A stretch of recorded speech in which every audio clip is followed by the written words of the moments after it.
Hope you all are well.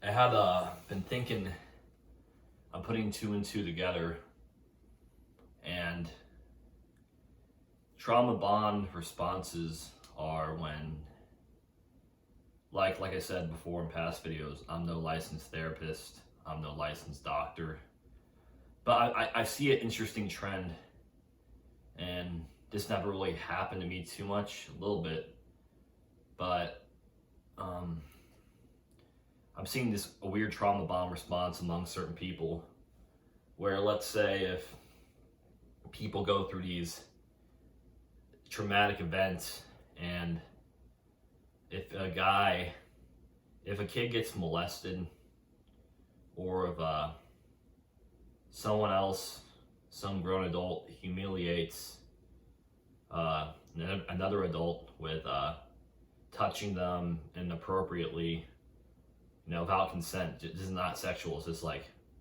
sexual harassment. And it could really fuck with your brain to a sense where you become attached to that person in a weird way. Like you start wanting to be their friend, you start wanting to like forget what they did to you, so you start to like, I don't know, be extra nice to them and try to put them on a pedestal in a way of certain stuff like that. Now, this was something that happened to me in high school, where it's one of those things where someone tries to humiliate you in a way where this happened before I was strong, before I was like, some kid literally came up to me and he just grabbed my crotch for no reason. And looking back, in hindsight, I should have beaten the living dog shit out of him for that kind of thing. But I wouldn't really call that necessarily like a sexual assault, a minor one, but it's not like severe, But I remember when I was, I observed so many behaviors of people at my high school and certain areas of town that were getting into like these gruesome street fights, and once these kids bullied other kids and beat the shit out of them, these kids that just got beat up would literally just they literally just got beat up, but they'd want to start hanging out with them and like, hey brother, we're all good now, we're all good. And it's almost like they want to become friends with them, and they want to forget what just happened to them. It's so shocking, it's unbelievable what just happened to them that they're fucking afraid. And it's a sick thing about this trauma bond. It really is. And yeah, but like our body does something weird when stuff like that happens to us. Like it forgets. Like you don't really remember too much what happens to you in street fights or what happens to you in like certain situations. Sometimes it could either put you in fight or flight, like you fight, you flight, you freeze. And in those situations, a lot of people freeze, and it really fucks with them a lot. And these responses people get to certain people is they want to become super attached to them. Like I've heard stories of certain people fell in love with their kidnapper, even though they treated them so shitty. They literally fucking kidnapped them, locked them in the basement. They try to develop like a love and romance for them because to distract their minds from what was really going on. And yeah, that's that. And that's something. And like I said, this didn't happen to me that much, but like I said, a guy tried to grab my groin. I just looked at him like a straight face. Like I didn't say anything at the time, but in my head's like, you motherfucker, I'll fucking kill you. But, you know, in those situations, you gotta speak up about it. You gotta speak up. It's not funny. It's serious. These, yeah, and it's weird. Like, I was bullied early on, and I just pictured like me and my bully just trying to be friends and trying to be cool. It's almost like a peace reliever of like, I don't want to be messed with anymore.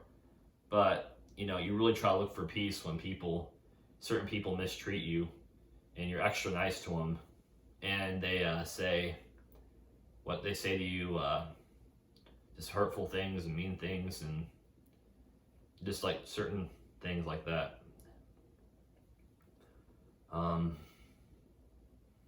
But yeah, it's really weird how these trauma bond responses start with people. Sorry, neck's a little tight.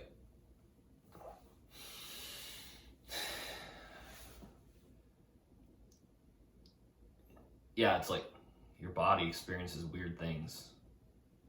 When you start meditating and becoming more spiritually woke, a lot of stuff comes up to the surface, and it's going to feel like you're going through a lot of trauma, and you are going through a lot of trauma. It's going to feel like everything's like, the world's going against you. All this shit keeps happening. You're like, what the fuck's the universe trying to do? But really, when you become spiritually woke, a lot of stuff's trying to leave your body. These traumas are trying to leave your body.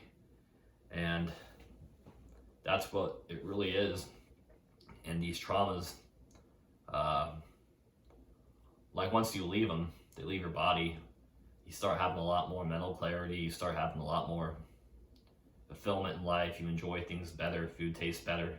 It's strange, you know, I'm still on my journey, but when I became spiritually woke, I started to appreciate things more, because before I just kind of bombard myself, and I'd like, if it was my favorite food, I'd enjoy it, but like during those times of like me experiencing some bullying and stuff, or me not feeling 100% confident in myself, I would eat to like hide it from like what I was having in my brain, like hiding from the pain, like these intrusive thoughts. So I'd be having a burger and shake, and I'd just be wolfing it down without enjoying it. My whole family's like, why aren't you enjoying it?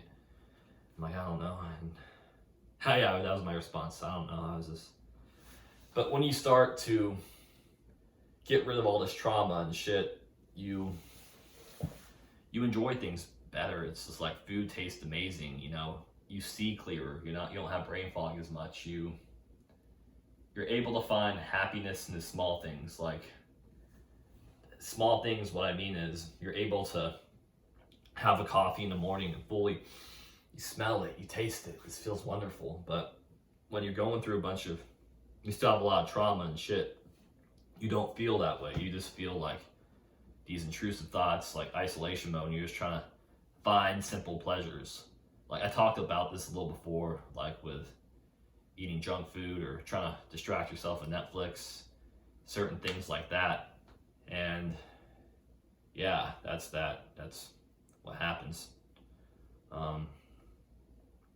But yeah, trauma bonds, trauma responses, you try to justify people's bad behavior in your own mind by saying, oh, they didn't mean it that way, that wasn't that bad, that never happened the way I think, and you literally start to think you're going crazy. This is kind of tying into like a little narcissism too, about certain things they say and do to you is fucking shocking.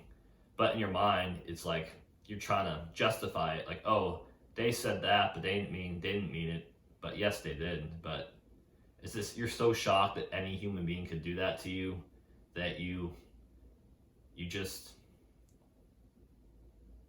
do it. You say, oh, they didn't mean it, and you start to be extra nice to them. It's a weird response. It really is.